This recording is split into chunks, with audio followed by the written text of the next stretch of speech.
नहीं ऐसा ब्लैंक तो नहीं, जैसा तो नहीं था, बट हाँ उसमें थोड़ा सोच के आंसर देना पड़ रहा था कि आप डिसीजन मेकिंग पोजीशन पे है तो आप किन चीज़ों को प्रायोरिटाइज करेंगे, तो ऑब्वियसली वो स्ट्रेट फॉरवर्ड नहीं होते। रुतबा तो मैं नहीं बोलूँगा, रुतबा जो अट्रैक्ट करती है, for me it's more about the diversity which I get. मतलब पोस्टल सर्विस में I am still be restricted to one of the department and few services which postal service is offering as an IAS officer which I dreamt of since my childhood, तो उसके लिए I'm trying to be in IAS and the ambience was really nice, actually make you very comfortable before asking questions, so that is good thing, and they ask you about your personality, your till now experiences, which is also very relevant. Okay sir, आपका optional sir क्या है? Sociology. Okay sir, डैफ में sir आपका क्या गया था और डैफ से सर कैसे कैसे क्वेश्चन पूछा गया था? सर डैफ में जैसे मैं सर्विस में हूँ एग्जैक्टली अभी करंटली मैं पोस्टल सर्विस में हूँ, तो उन पोस्टल सर्विस के रिगार्डिंग उन्होंने डिस्कस किया। मेरी हॉबी क्रिकेट खेलना है तो टेस्ट क्रिकेट के बारे में उन्होंने डिस्कस किया, और थोड़ा बहुत विलेजेस के बारे में जो मेरे डैफ में नहीं है बट रूरल इंडिया के और उनकी प्रॉब्लम्स के बारे में डिस्कस किया गया। तो और मेरे बाकी स्टडी के बारे में, मेरी ग्रेजुएशन के बारे में उन्होंने डिस्कस किया। ओके सर, सोशियोलॉजी सर आपका ऑप्शनल सर, इससे कैसे कैसे क्वेश्चन पूछा गया? सोशियोलॉजी में डायरेक्ट क्वेश्चन नहीं थे बट इनडायरेक्ट क्वेश्चंस थे, जैसे कि ट्राइबल्स के इश्यूज़ होते हैं, हम हाइड्रो इलेक्ट्रिक प्रोजेक्ट्स बनाते हैं, उसमें डिस्प्लेसमेंट होती है लोगों की, इन्वायरमेंट का डैमेज होता है, तो how can we prevent it. Rural में कनेक्टिविटी का इशू है तो how we can solve it, and तो इस तरह से था। सर चेयरपर्सन कौन था सर? बोर्ड में कितने मेंबर थे और सर बेसिकली कैसा माहौल था, कैसा सर कोडियल थे, कैसे थे? RN चौबे सर का पैनल था, 5 लोग थे पैनल में, and it was very cordial as I said. उन्होंने पहले ही बैठते ही बताया था कि आप कंफर्टेबल होकर आंसर दीजिएगा, अगर बाय चांस कुछ नहीं आता है तो ऑनेस्टली डू एक्सेप्ट इट कि मुझे नहीं पता है। They were also they are saying कि मतलब वी डोंट एक्सपेक्ट आपको सब आता हो, जो नहीं आता है तो आप बताइएगा। तो उस तरह से दे वर वेरी कॉर्डियल, मतलब काफ़ी कंफर्टेबल इन्वायरमेंट बना दिया था before the interview actually started.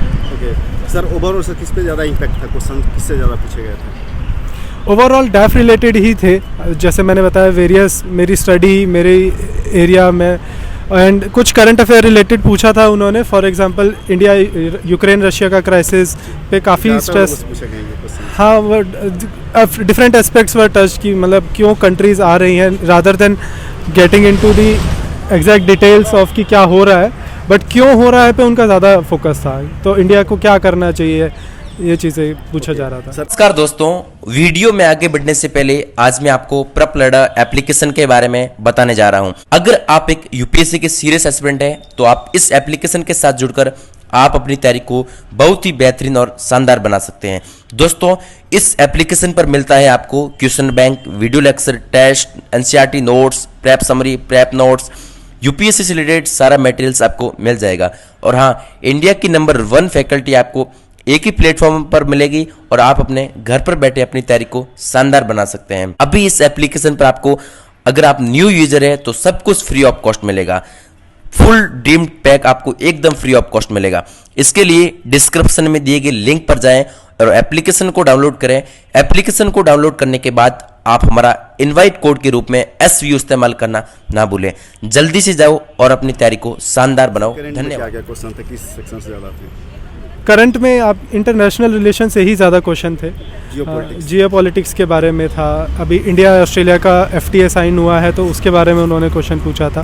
So largely it is international related he questions थे जो उन्होंने पूछे गए थे। स्लाइटली अबाउट इकोनॉमी और साइंस, इंडस्ट्रियल रेवोल्यूशन आ रहा है तो उसके बारे में थोड़ा बहुत टच किया था। सर कोई एथिकल और कंडीशनल क्वेश्चन? सर एथिकल और कंडीशनल क्वेश्चन तो ऐसा नहीं था directly, but decision making questions थे कि आप मतलब टॉप सीट पे हैं तो आप कैसे रूरल एरिया के डेवलपमेंट के बारे में सोचेंगे, पोस्टल सर्विस के बारे में यू आर की डिसीजन मेकिंग अथॉरिटी, तो फ्यूचर में आप कैसे डिसाइड करेंगे, तो इस तरह से चीज़ें थी। सर कोई लीग से हट के क्वेश्चन सर पटांग वगैरह डैफ से रिलेटेड ही था। हॉबीज़ में क्रिकेट था मेरा हॉबी, तो क्रिकेट से रिलेटेड उन्होंने पूछा था। और फिर मेरा थोड़ा वीडियो गेमिंग भी हॉबी है तो उसके बारे में भी उन्होंने पूछा था कि क्या होता है, ये कैसे करते हैं। तो डैफ से क्या पूछा गया? डेफ का ही बता रहा हूँ कि मेरी हॉबीज़ के बारे में पूछा गया था, मेरी एग्जिस्टिंग मैं अभी सर्विस में हूँ तो सर्विस के बारे में पूछा गया था।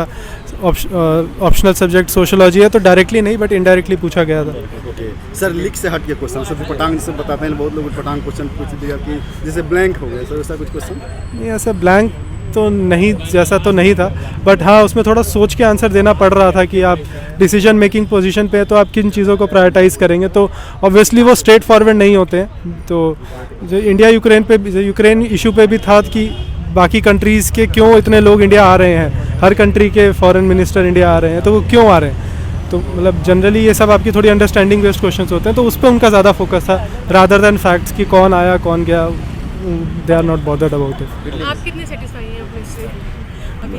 I obviously tried to give my best, but it's how I'm close to their expectation as such. तो वो I cannot imagine as such, but I try to give my best. So let's see. कहीं अभी आप working है, right? हाँ. So how it was possible to prepare for UPSC along with your job, current job? So मैं अभी existing service में ही हूँ, Indian postal service में ही हूँ, तो थोड़ा डिफिकल्ट होता है, बट टाइम मैनेज करके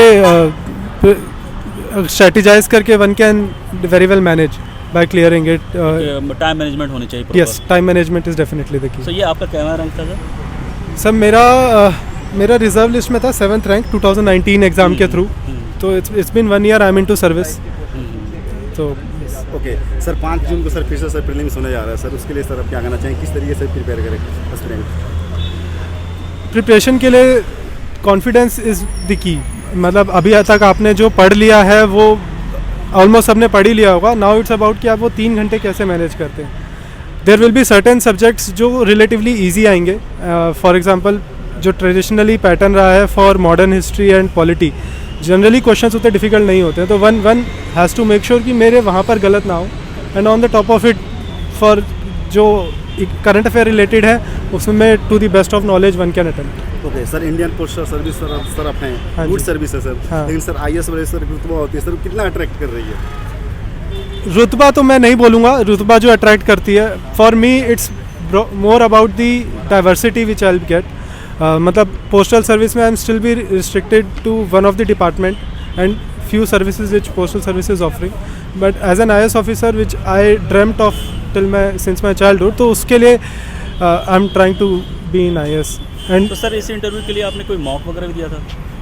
नहीं, इतना कम टाइम था, मॉक देने का टाइम ही नहीं था, तो सर्विस में सर। हाँ सर्विस में भी थे, और फिर रिजल्ट के बाद फौरन इंटरव्यू शुरू हो गई, यूपीएससी शुरू कर दिया, तो ऑब्वियसली टाइम तो रहा नहीं होगा, फिर भी इस दौरान 10-15 दिन में आपने कुछ तो किया होगा इसके लिए? बस मैंने कुछ अपने कलीग्स के साथ, सीनियर्स के साथ डिस्कशन किया था, ग्रुप डिस्कशन किया था, और मैंने ट्राई किया था कि I could give virtual mock, online mock, but it was not successful. मतलब it's entirely a different game. Actual में तो आपको इन पर्सन ही देना है, तो वो सब फिजिकल इंटरव्यू को वर्चुअल इंटरव्यू तो सप्लीमेंट कर ही नहीं सकता। तो okay, thank you so much sir कि आप सेलेक्ट हो IAS में। Thank you.